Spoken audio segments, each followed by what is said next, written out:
So I've been pretty stubborn. I've had a couple of friends lately tell me about how great the AP grenades were on some of the weapons in the game. Now, the game is definitely in a weird spot with an overabundance of vehicles. And we have had more and more of the ways to counter them taken away from us. The NTW's damage was halved. The C5 and drone from Casper is getting nerfed in the next patch.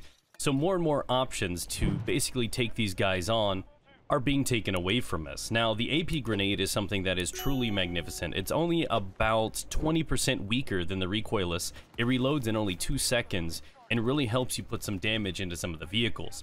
Now, I think this thing is honestly one of the best anti-vehicle options in the game, is because it's reliable, it's got a decent arc on it, so when you shoot it, it doesn't feel like it's not quite a laser, but it also doesn't fall weakly and have a terrible velocity, and I think it pairs quite nicely with the recoilless. Now, what's worth noting is the standard grenade launcher in this game, the HE variant, hits for about half as hard as the AP one does. Now, the HE is on some more guns in the game, but the AP one is only on 4 of them. The SVK, the LCMG, the SFAR, and the AK.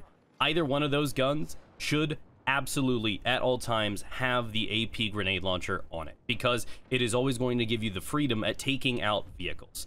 This thing can 3-shot LATVs, hovercraft, and can take over half the health away from an Abrams or any other type of heavy vehicle in the game. That's not counting what a recoilless can do. So, if you're following me, the thing that really makes this thing shine to me is that it gives you the freedom to open up your equipment slot. This is something that you can't simply do with the recoilless because obviously it takes that slot. So this can just be equipped on your gun. It's like another thing that you have, and it really doesn't take any spots up for the rest of your loadout. So you can use this thing, hit just a little bit weaker than the recoilless can, and also pair it with the recoilless. So with this combination, it's the only way in medium range that you can confidently take on one of the heavier vehicles in the game, like the tanks or the MAVs, all by yourself, solo. The recoilless cannot allow you to do enough damage to take out those vehicles on your own, but with the AP grenade launcher, you do have that confidence. And I really am a big fan of this thing, and even if I don't plan on using the recoilless, I still basically have the damage of a recoilless and these 3 AP grenades that I can use and assist my teammates with just freely. And then again, still have that free spot open for, you know, a med kit or a medi-pen or anything else. And I think that flexibility is truly why this thing is probably the most important piece of equipment for the anti-vehicle loadout in all of us.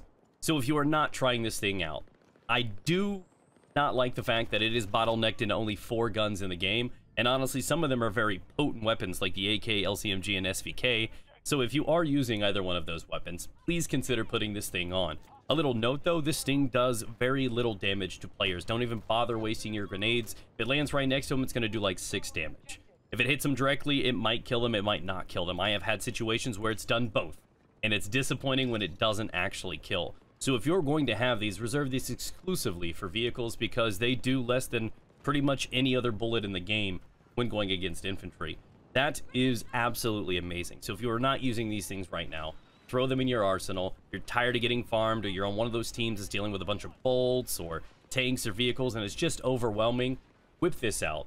Fight them from a distance. Learn the right combinations between the recoilless and this thing, because those two harmonize together and they create an absolute beautiful piece of whip-ass to put down on these armored bad boys. So that is kind of a public service announcement. If you haven't found out about these, don't be stubborn like I was. Listen to me. Try this out. Fall in love with an easier and faster way to take down vehicles. And you could do it all by yourself if you want. Thanks again for watching. If you guys haven't subscribed, please tick that bell, do so. And keep in mind that we have a full underbarrel attachment guide coming up here in the next few days. So make sure that notification bell is ticked when you subscribe so you don't miss when that one drops. Thanks again for sharing part of your day with us, and I'll see you with another 2042 video tomorrow.